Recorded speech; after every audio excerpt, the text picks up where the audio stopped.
Assalomu alaykum baliq chorva texnikalarini kuzatib boruvchilar. Bizda baliqlarga yem tayyorlash uchun ekskruder apparatimiz obzorini ko'rsatib beramiz sizga. Bu apparatimiz 7,5 kilovatlik bo'lib, ya'ni 3 ta motor bilan jihozlangan va bitta pishirib berish teni bilan. Asosiy motor 7,5 kilovat bo'lib, 7,5 kilovat 3000 оборот, 383 fazaga ishlaydi. Kichkina motor 2 ta yem tayyor mahsulotni tushirib beradi. Tushirib bergan yemni pishirib chiqarib bergan 3-motor kesadi. Kesib qanaqa razmerda bo'lsa, kesib chiqarib tayyor mahsulot chiqaradigan. Bu apparatimizda tok yetkazib beradigan joyi. Asosiy motor, qo'shib yoqish, temperatura, issiqlik pechkasi, mahsulot yetkazib berish, qo'shish va baland pastligi. Buning ichida hamma narsa ulangan, tayyor bo'lib turib, faqat 383 ta faza bitta nol ulanadi tayyor ishga.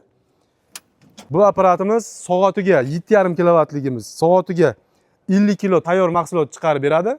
Bu apparatimizda komplektida mana 5 ta matritsasi bor, 5 xil razmer.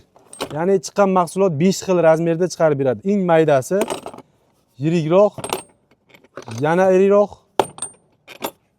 Xullas 5 xil razmer. Mana bu eng kattasi bitta. Ichida komplektida kaliti va vali. O'zida komplektida bitta yana qo'shimcha bitta vali bo'ladi. Ekstruder apparatimizda bu kichkinasi bo'lsa, yana bir pog'ona kattasi, kattalashgani. Hajmi bu 15 kilovatli motor bo'lib, 3 ta motorli, bitta tenli. Xuddi shunday. Miyasi ham mana shiti xuddi shunday. Vali bitta montirovkasi ham bo'lar ekan. Bu sumkachasida xuddi o'shanday matritsalari, buniki ham xuddi o'sha komplekt. 5 ta komplekt, o'sha komplekt. Tayyor mahsulot 100 kilo, 150 kilogacha tayyor mahsulot chiqarib beradi. Mana shu apparatlarimizdan kimga kerak bo'ladigan bo'lsa, kimga qiziq bo'lsa, pastdagi raqamlarga aloqaga chiqing. Like, podpiska esingizdan chiqmasin. Ya'ni puliga keladigan bo'lsa, $2,500 dastavkasi ichida o'rnatib, ishlatib, ko'rsatib berish.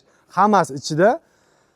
15 kilovatliga keladigan bo'lsa, $3,000 xuddi shunday dastavkasi o'rnatib, ishlatib, ko'rsatib berish, bizdan yetkazib berish.